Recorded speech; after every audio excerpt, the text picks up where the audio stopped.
Moiseiwitsch, we're going to ask you to tell us frankly about yourself, and with me to ask you questions are George Scott and Philip Hope-Wallace, who's going to ask the first question.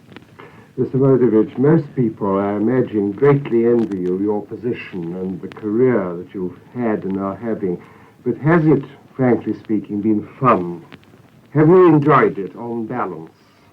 Well, I not only enjoyed it, but it's something that I wouldn't change for anything else in the world. Given another chance, you'd do it again? Absolutely. Is there any part of the life of a concert pianist which becomes pure tedium? Maybe, but when I find it, then I close shop. I think it was Busoni who said that the life of a concert pianist was hotel bedroom, then green room, then the word night after night. Well, I'm surprised that Busoni said it, but of course Busoni lived in a different generation. There was no radio, there was no television, and it was just giving recitals, and that might become tedious. It might have been the same in my case, but since the last 20, 30 years, there was so much more variety introduced to it. Could you tell us a little of what this life as a concert pianist is? For instance, now at your position of eminence, how many hours a day do you practice? Well, I practice as many hours as I can spare. At least traveling allows me. If I'm at home, I'm always at the piano. Not because I have to do it, but because I still enjoy it. And when you're away from your piano, can you improvise practice of any kind? Well, if I have to travel, I sometimes practice on a dummy piano, which I invariably have with me, or I contrive to go to the hall when it's empty, and there's a piano there and I can practice. But I always like to practice, not just leave it until time of the concert to step on the platform. When you practice with a dummy piano, are you, in a sense, a sportsman limbering up his muscles, or are you hearing sounds as well? I limber up my muscles and fingers, but I hear sounds. Do you see a lot of the countries you visit? Do you go out in the streets? Do you talk to people? Well, naturally, there's always hotel and the bedroom and the concert hall. In this country, you go to Manchester, Liverpool, Glasgow, anything, just arrive there in time for a concert, more or less, and go back for that. But I'm very much interested in the human point of view. And having traveled 7 times in Australia, New Zealand, 5 times in South America, dozens of times to Canada and to North America and South Africa and all that sort of thing. And I made friends all over the world, real friends. To me, it's something very much alive. When you're not actually traveling, when you're put anywhere, do you have a regular routine for the day of practice and meals and concert and so on? How do you divide your day? No, I cannot possibly have a regular routine because it all depends how much time in between I have. But when I'm at home, now I live in London, I know I can practice first thing in the morning, whenever I wake up, until evening. If I want a little relaxation, recreation, I go to my club, have a game of bridge. But if I have to travel, I travel, and as I said, contrive to get some sort of instrument, either in the hotel or in the concert hall, where I can practice. But I'm not a sort of a 9 to 6 man that can regulate his time. It all depends from day to day. Were you ever that, even when you were a young man? I was a young man such a long time ago, I forget what it was like. Well, I began to play concertize when I was a young man, and I suppose it was about the same thing. But now the responsibility is greater than ever, and it's more regulated. Have you got favorites yourself among the different countries that you visited? It is difficult to say. In other countries, there are difference of enthusiasm, appreciation, demonstration. So it's difficult to say, but I have a very soft spot for Australia. Do you feel this enthusiasm before you start playing? I feel their enthusiasm because I know how anxious they were. They were so far away, or rather were so far away before the advent of the aeroplanes, that they were just dying to hear music. And the enthusiasm which they displayed in those days is something quite out of this world. And since then, they had a tremendous number of artists going there, and they still live up to that enthusiasm. So you're definitely sensitive to other people's opinions.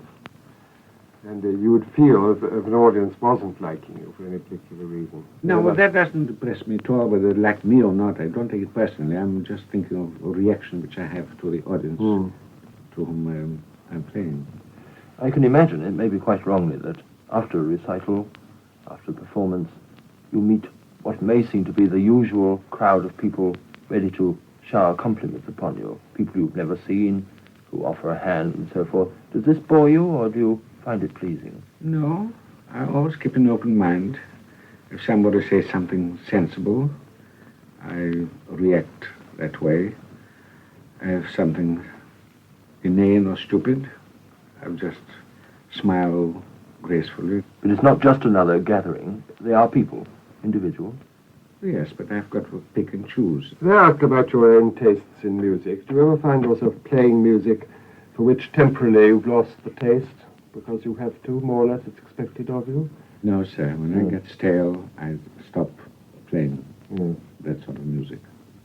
Do you go to other people's concerts, Mr. Moiseiwitsch? I'm afraid very seldom. What do you think of the younger generation? Have you pupils? No, I don't teach. Occasionally somebody comes before a concert, wants to play to me, wants a little advice, but I do not teach. Have you ever taught at any stage in your career? Many years ago when I started professionally, and the engagements were not coming forth often enough, and there were several people that asked me for lessons, and I gave them lessons very reluctantly because I don't like teaching. Do you It exhausts me much more than giving concerts. Do you hear the rest of the concert in which you yourself are performing? Very seldom. Why is that? Do you know? Because there's always, you go through nervous time, tension before the concert. And once the concert is finished, I wouldn't be a fit subject to listen and appreciate whatever comes next. This nervous tension persists even though you've reached a stage of eminence where one might imagine that you took it all for granted. No, every concert is just a concert. It doesn't matter how often I performed it. In spite of your enormous repertory, is there any particular composer or even any particular single piece of music for which you have a very special personal affinity and which you turn to for emotional relief when you're feeling under stress yourself? Yes, What is it? it's Schumann. And any particular piece of Schumann? No, it's Schumann as the man that composed those pieces. Could you just elaborate that thought a little bit and tell us what it is in Schumann that appeals to you? Well, to me, Schumann was a wonderful person. And my heart bled for him in his trials. And he had a very difficult and tragic life. And everything, every moment of his life was translated into sound. And every time I play anything, whether it's the fantasy of Schumann or the carnival or a romance, I see Schumann. And it's the man that I admired more as a composer than anyone else. And this is why he's more akin to me than any other composer. This suggests an immensely emotional response to the music you're playing, which to a layman is slightly surprising. I would have thought that in fact it was a technical exercise, even though you were giving of yourself through your fingers, but it was chiefly technical. Somebody who is executing the music. You respond emotionally the whole time. Are you referring to Schumann? To Schumann, especially because you have raised him. No, that's the only thing I might have against Schumann is because technically he was not as brilliant as Chopin or Liszt. But with Schumann, it was so tense. He had to express what he felt like, irrespective of the facilities of the piano. And it's much more difficult for us to play Schumann than it is Chopin or Liszt. But I'd rather struggle with the piano as long as I can express Schumann, which gives me much more emotional, spiritual satisfaction than anyone else. In the last decade of your life, when you've been coming into the position of being an elderly Sounds man, like obituary notice. in the most recent decade of your life, have you made any startling new musical discovery from your own point of view? Has something else suddenly become exciting? Sadly, yes. Because I enjoy playing the piano more now than I ever did before. And that's because something strikes me as being greater than appreciated in all the 50 years I've been playing. What is this something? Do you know? Have you been able to analyze it for yourself? I don't know, no.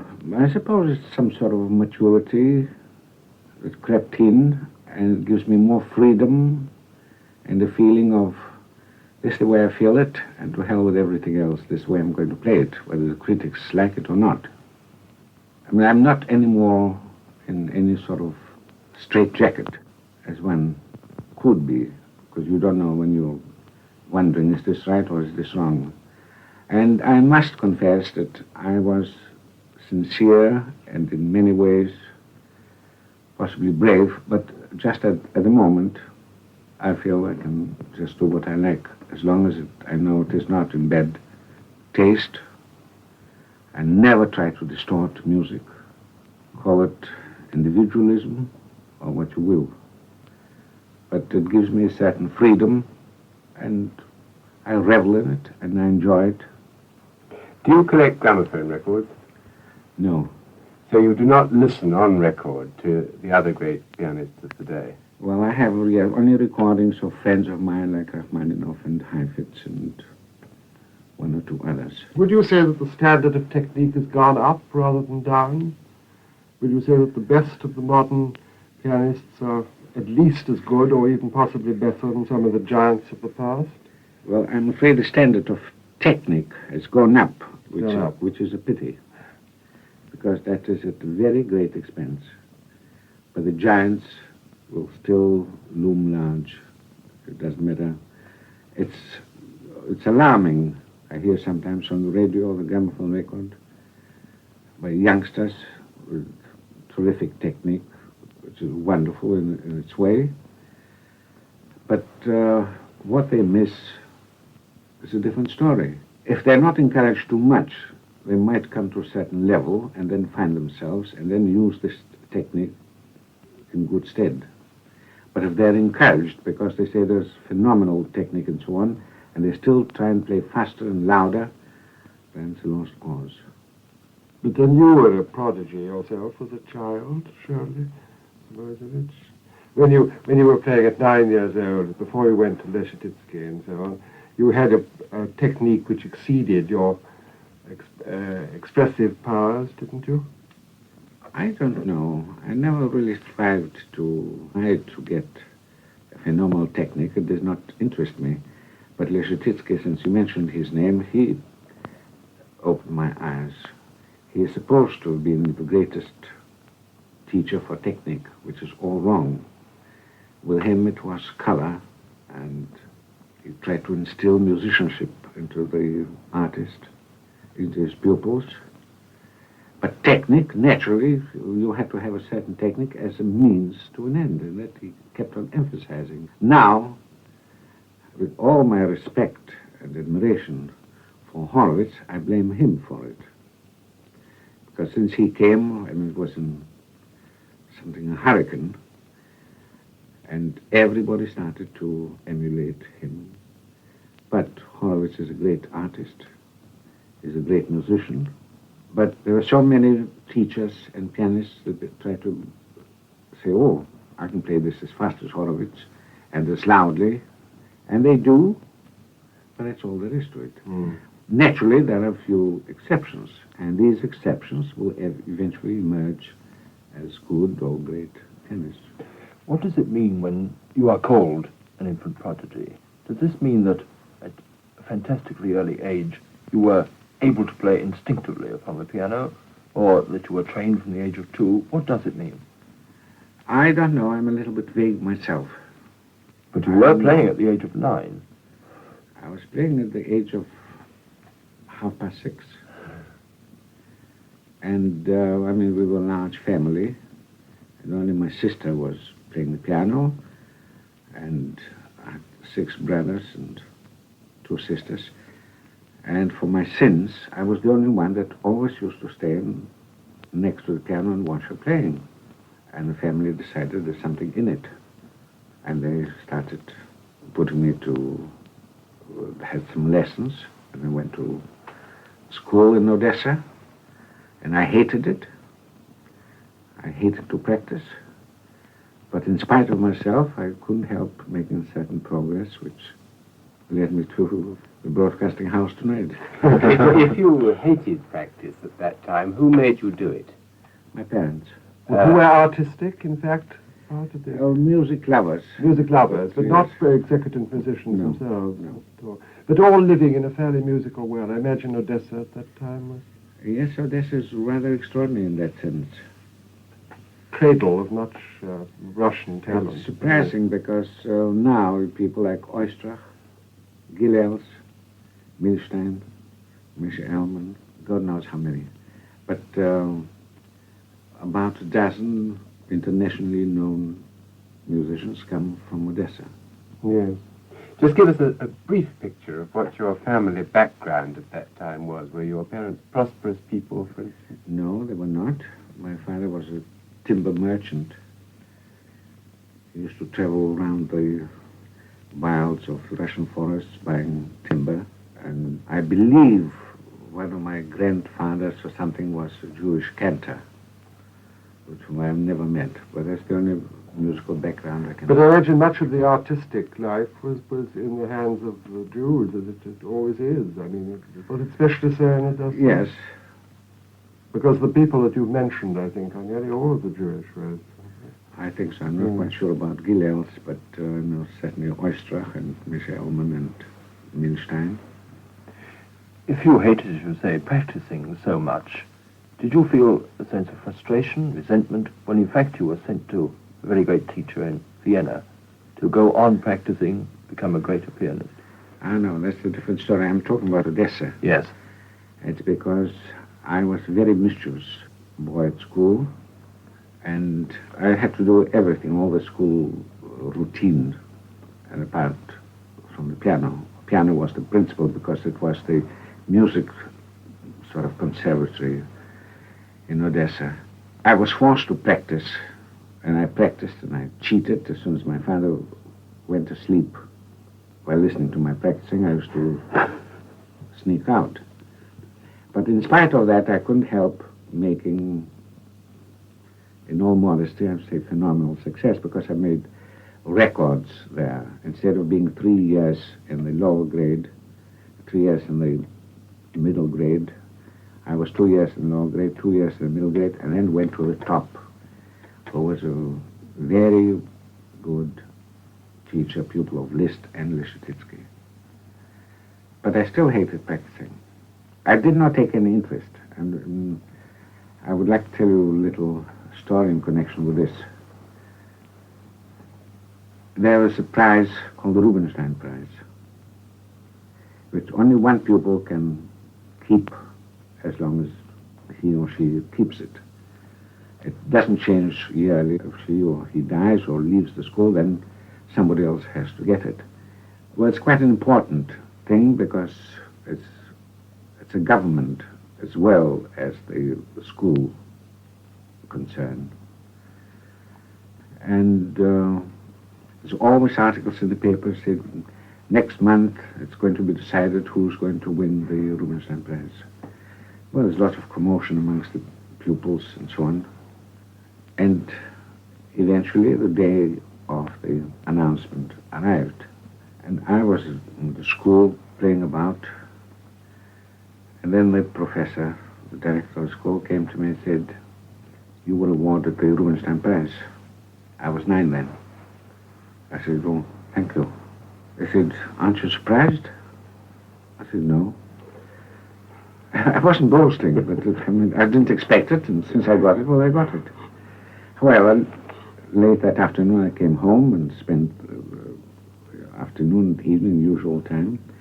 Next morning, my mother woke me up, get ready for school, and said, by the way, did you hear who won the Rubinstein Prize? I said, oh, yes. I forgot to tell you, I won it. Was it a great family wrench when the decision was taken to send you to Vienna to study? Did you want to go? Well, it's another story. I was expelled from school Aha. in 1904, and not because of my lack of pianistic talent or whatever it was, but just because I was mischievous. I used to do all sorts of things which I shouldn't have done and always said I didn't do it. But one day something I did not do and they accused me of it. And I said I didn't do it, and that was actually demolishing the school. Because I found a brick from the school gate on the ground. And I inadvertently told the porter, I said, oh, I did it, but I really didn't do it. However, there was a meeting immediately, a director's meeting. They said, we forgave you when you did this, we forgave you when you do that, but once you start demolishing the school, that's too much for us. Out.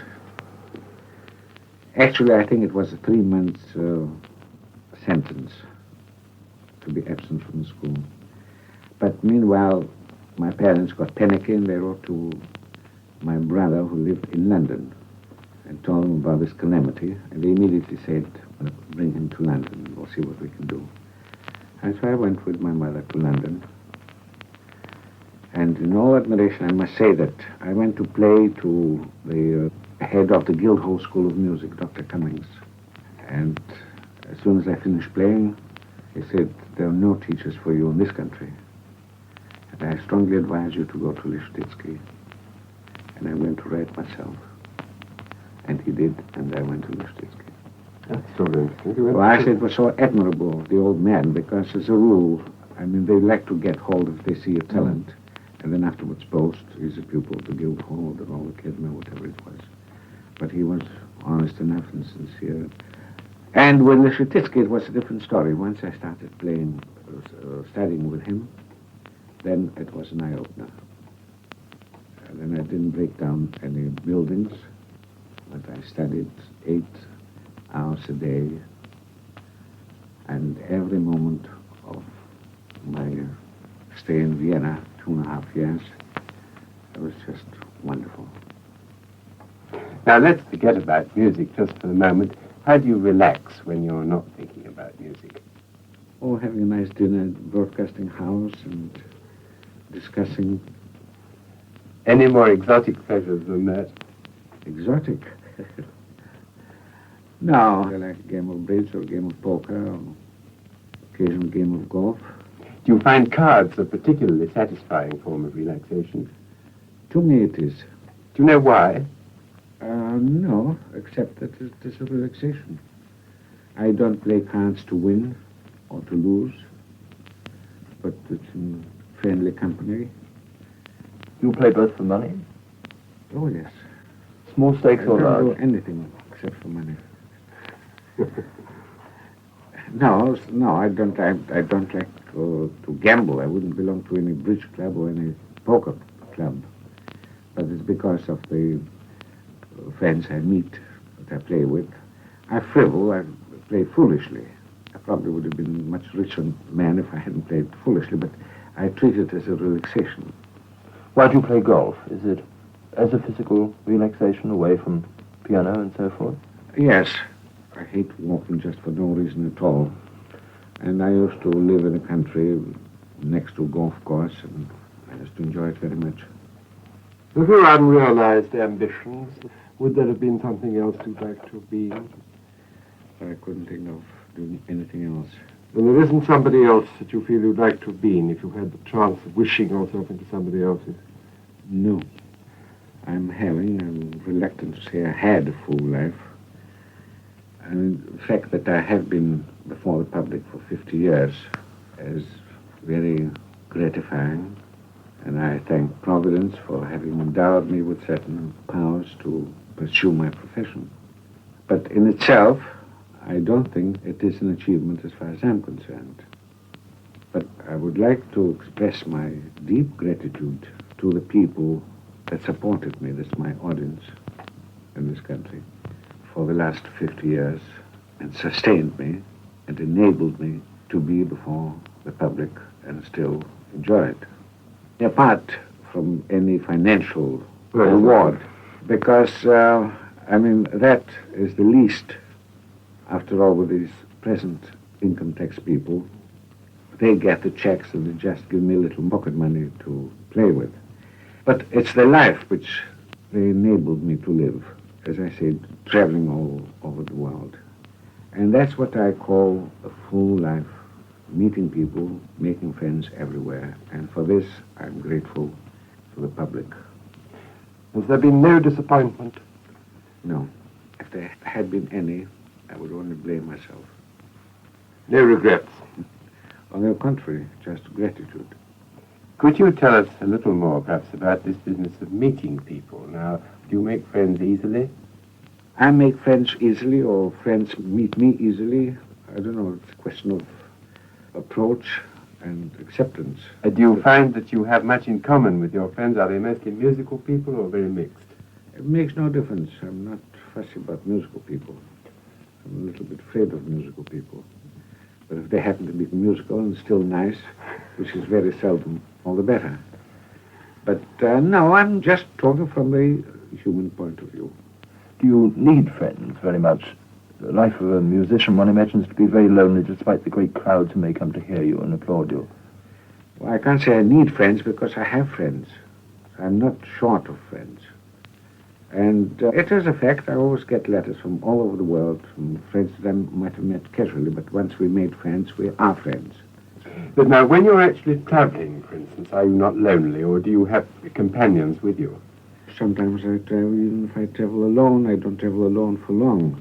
Because, again, thanks to my past or my profession, people always come to meet me, say, you may not remember me, but I met you in New Zealand 30 years ago, or something like this.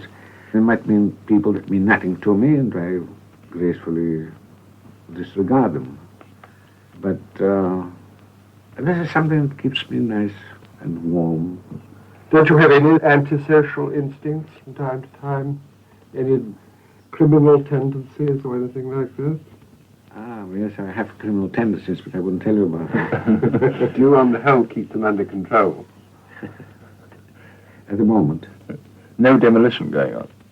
Demolition? No.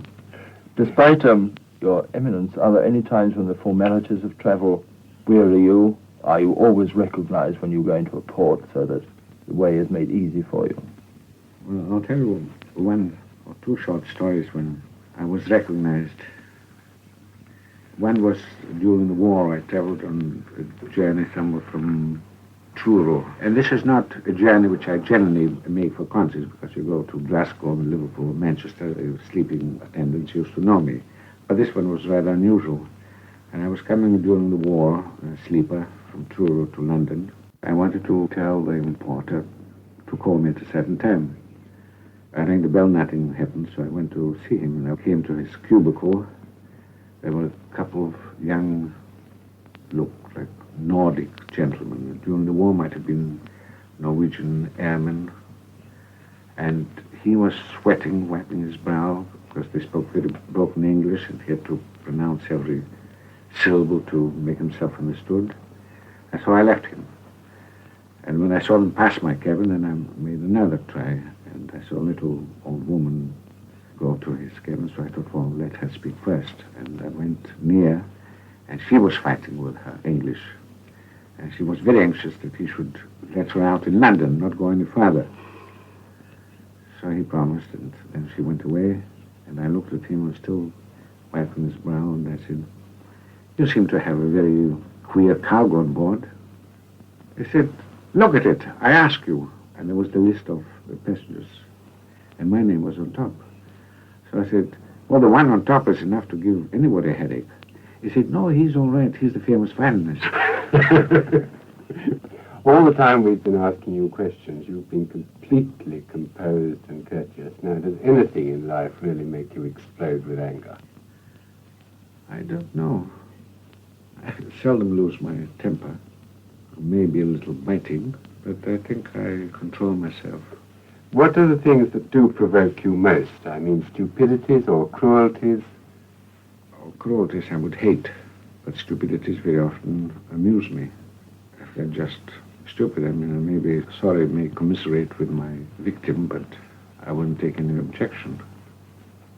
Do you appreciate criticism? I'm interested.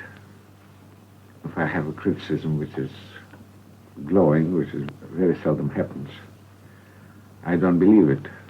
And I'm inclined to write to the critic, said he was all wrong. Of course, I'm inclined to write, but I don't, as a rule, I don't want to have any truck with critics. But I'm not one of those people who say, oh, criticism don't interest me. Even in any provincial small town, I'd like to see the criticism, just to see what sort of a reaction they have.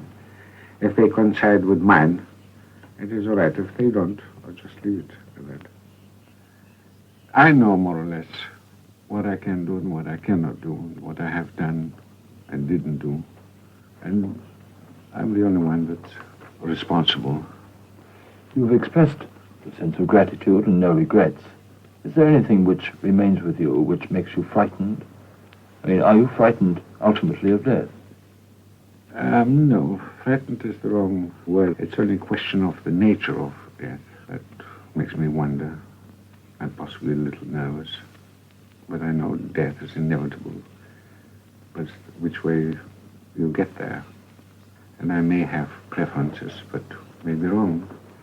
You were talking about Schumann a little while ago and saying that Schumann was in some ways for you the favorite of all your composers. But is there some music that you now most enjoy playing?